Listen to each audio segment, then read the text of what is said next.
The Narcissist Lieutenant. The Narcissist Lieutenant accords with the concept of the frenemy. You'll be familiar with the Frenemy.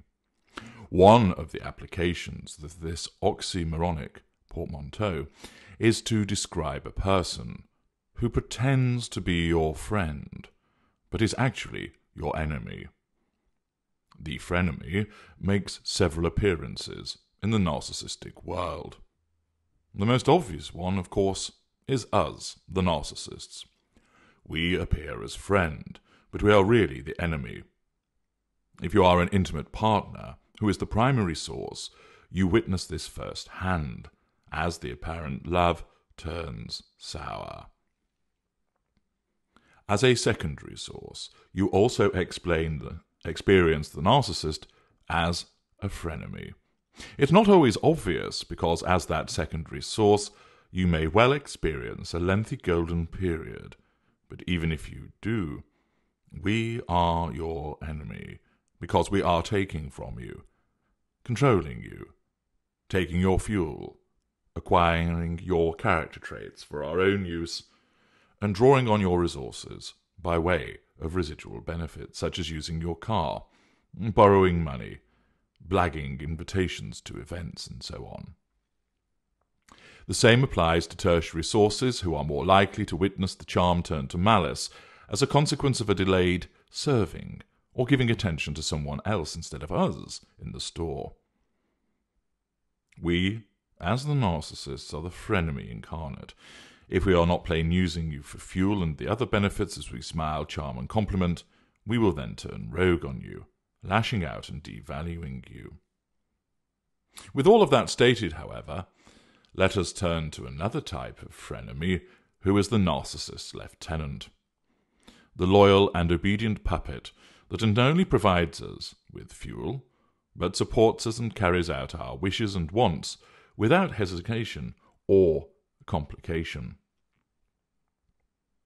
Narcissists operate coteries. These are where the bulk of our supporters reside, people who are unaware of what we are, and, for a variety of reasons, are supportive and do what we wish. But the lieutenant sits above this coterie. They are a member of it, but they are more important. Every narcissist has at least one lieutenant, or, for our transatlantic cousins, lieutenant. The lieutenant provides a range of actions on our behalf. The lieutenant will naturally provide fuel, praising and admiring, providing a great audience to our witty repartee. For certain narcissists, providing a sympathetic ear when that narcissist complains about the behavior of others, and ensuring, as a dedicated secondary source, that we can always rely upon them. The narcissist lieutenant is often involved in the second assertion of control, being the recipient of telephone calls from the narcissist to complain about somebody else, and thus provide their agreement and support to the narcissist, allowing the unaware narcissist, in the unconscious, to then feel that control has been asserted over the other transgressor. This is the individual who is the go-to for the narcissist for triangulation and complaints. The mid-range narcissist contacts this lieutenant and says, "You'll never guess what my wife has gone and done now," yada, yada, yada, and the lieutenant replies, "That's too bad, my friend. You really deserve to be treated better." The lieutenant's response provides fuel, of course, signals that the lieutenant is naturally under control, but just as importantly, allows the indirect assertion of control over the itinerant, currently devalued intimate partner, primary source. The lieutenant can be relied upon to acquire information for us in respect of the targeting of a potential victim.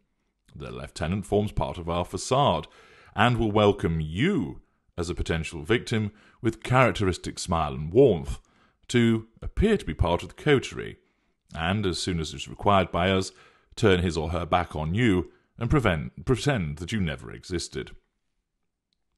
The lieutenant will do favours for us, ever eager to gain our trust and praise, and outperform any other lieutenants that may exist within our fuel matrix. This is especially so if the lieutenant is earmarked for potential recruitment to intimate partner. It is not just the victim who receives some future faking. A lieutenant will be promised jam tomorrow, whatever it might be, ranging from a promotion, from moving from friend to intimate partner, a promotion at work, offering them membership of that club that only we can secure for them, a weekend away with us, the use of our sit-down lawnmower. Whatever lies within our gift will be dangled before this lieutenant in order to secure loyalty and their commitment to us. Of course, the rewards will be delivered from time to time, so long as we have extracted a sufficient price from our point of view. But future faking plays its part in keeping the lieutenant ready, willing, and wanting.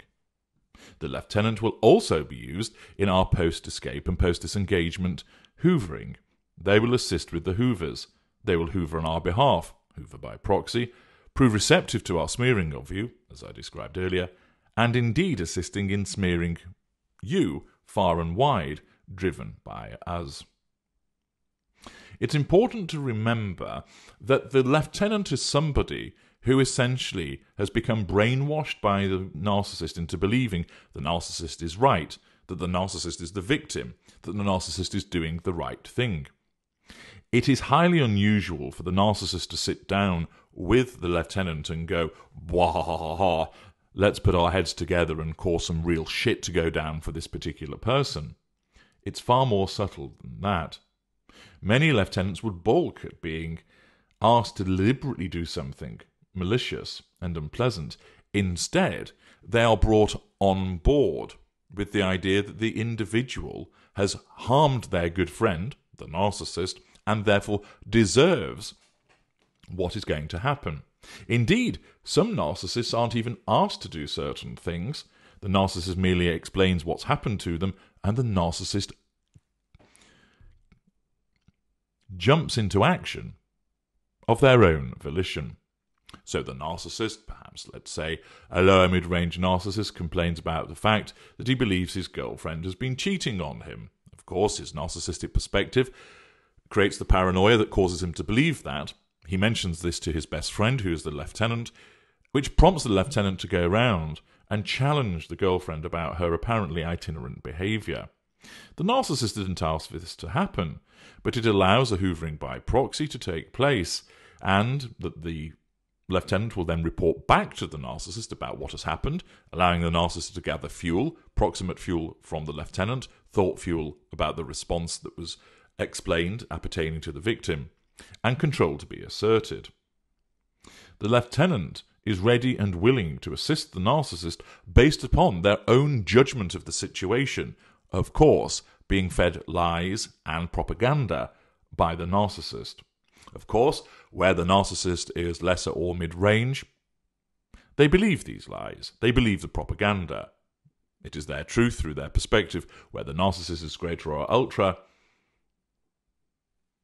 the narcissist knows that the action is based upon a lie, but doesn't care and deems that it is necessary. And indeed, the greater and ultra are in a better position to offer higher-end rewards to the lieutenants, to compel them to act. How then does our kind go about identifying and maintaining these lieutenants? Naturally, it depends on the nature of the relevant narcissist. The lesser narcissist. The lesser narcissist operates with fewer lieutenants than the other two schools, especially where lower lesser or middle lesser.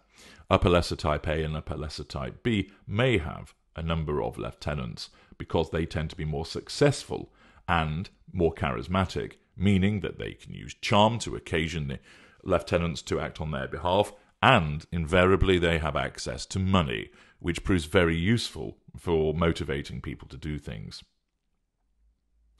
The lower lesser and middle lesser lack charm and ability to acquire lieutenants so readily, and also given their low control threshold, they also run a greater risk of devaluation of the lieutenant, proving too much and resulting in them no longer remaining loyal. And, in such circumstances, the narcissist disengages, or more usually the lieutenant will actually escape the narcissist because of the poor treatment they have received.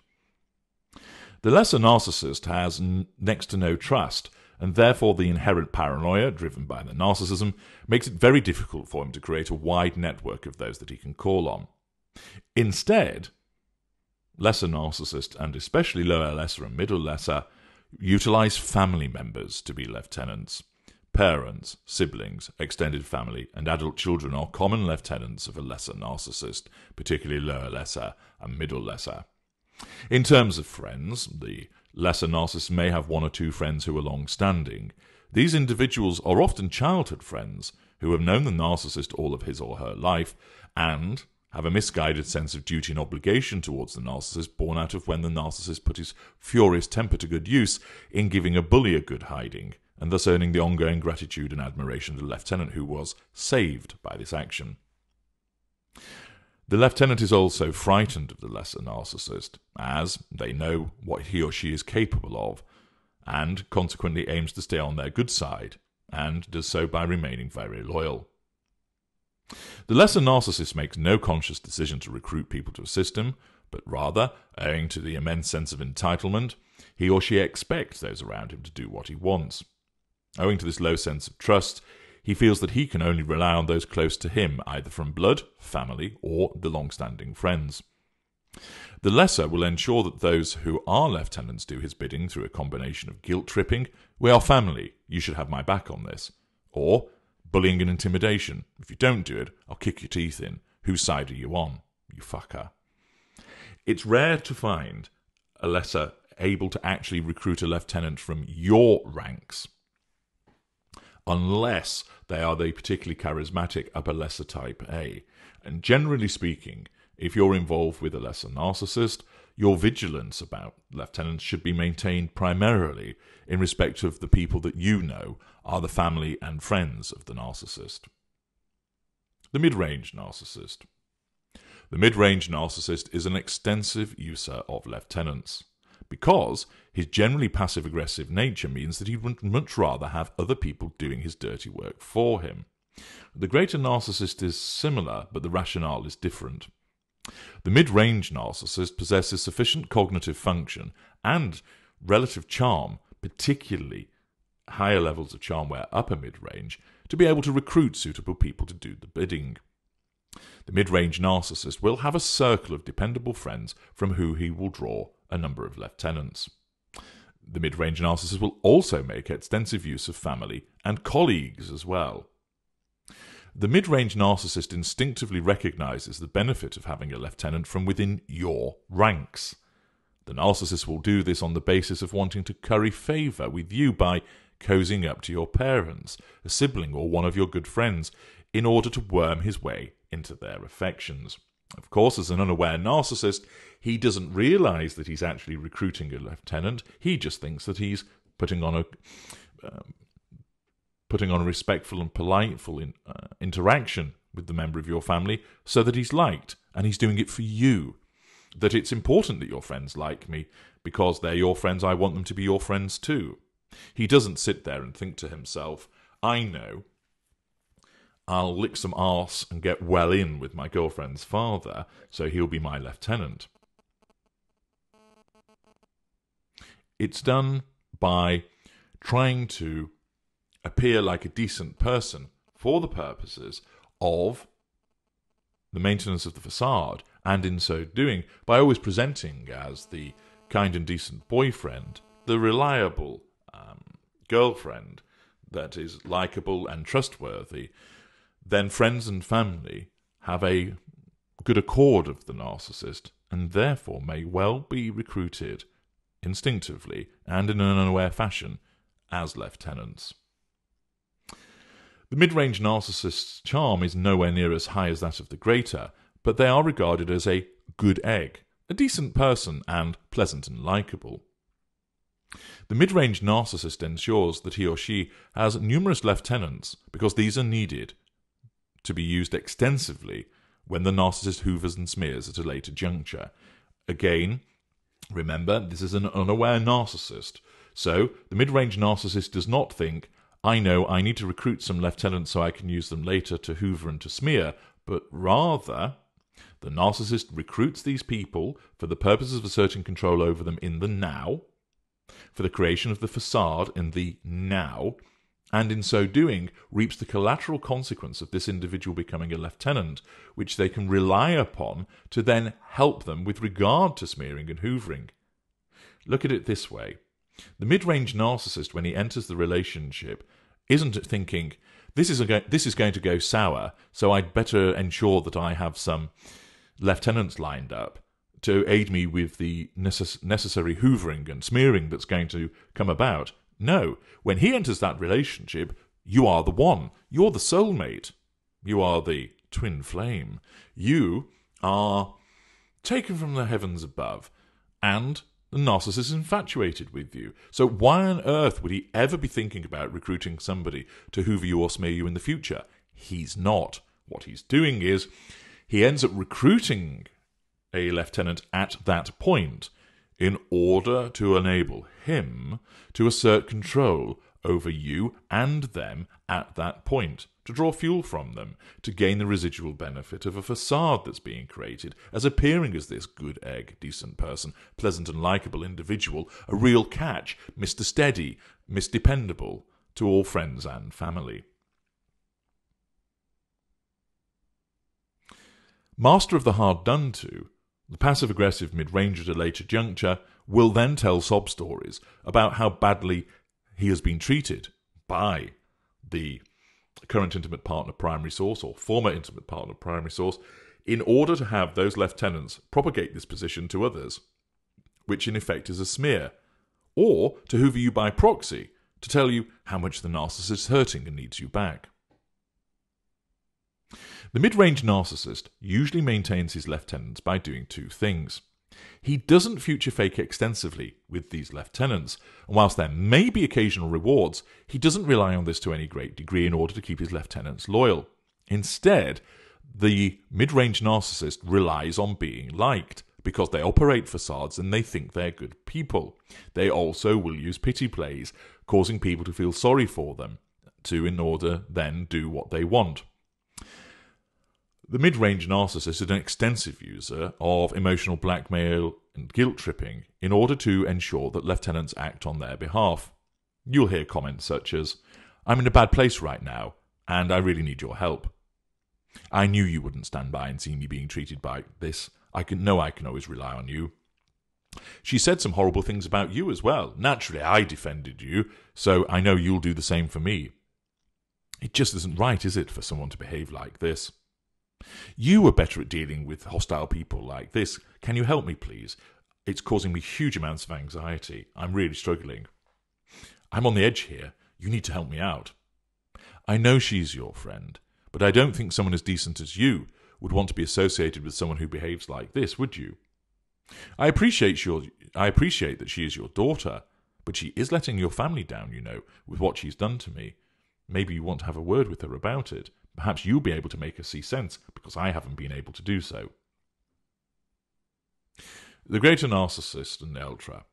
The greater narcissist and the ultra have many lieutenants. They're recruited from friends, colleagues, families, and even acquaintances. Consciously and deliberately, the greater and ultra make the aim to have at least one, but usually more, from your ranks, from your camp. Our huge reserves of charm ensure that people are made to feel so special to be associated with us that they want to do our bidding. It's a little bit of the fame factor. They want our approval, our favour and largesse.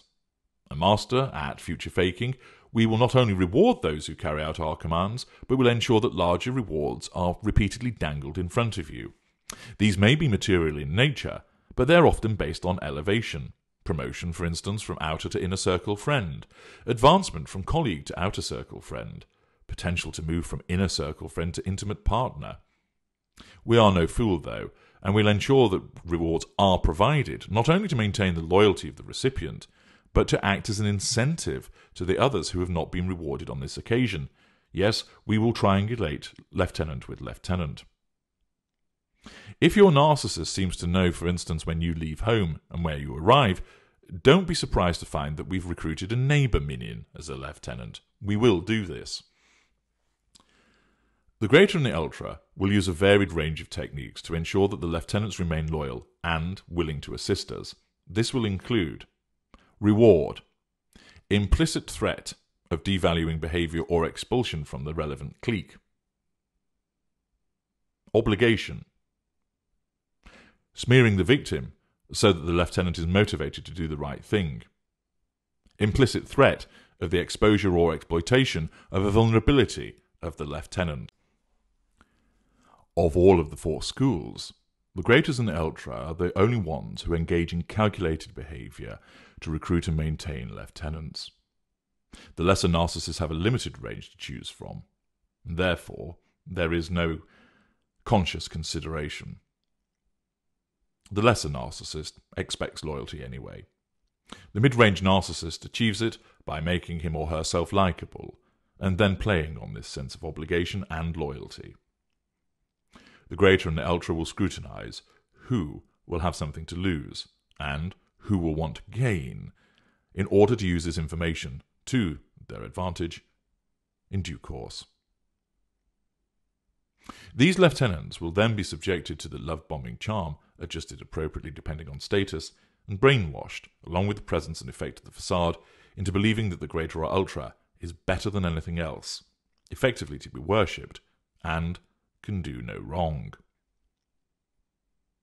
Keep in mind that you, as an intimate partner victim of the narcissist, may well be recruited for lieutenant purposes as well as against the former primary source, or the current primary source in devaluation.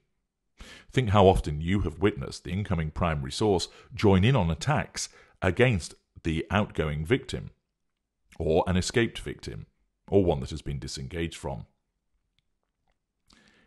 Indeed, the use of a primary source as a lieutenant in such circumstances takes them beyond the sphere of being a frenemy and into total enemy territory. But nevertheless, that person is still a lieutenant of the narcissist. Lieutenants are always found when it comes to involvement with the narcissist. We ensure that we maintain their loyalty through a variety of means. The lieutenant doesn't see themselves as a puppet of the narcissist. Invariably, they do what they do of their own volition because of what is presented to them by the narcissist in terms of intimidation, threat, reward, pity play, and so on and so forth. They're as much a victim of the manipulation as anybody else, and it is done in a way to compel them to act on behalf of the narcissist to further the narcissist's aims. I'm H.G. Tudor. Thank you for listening.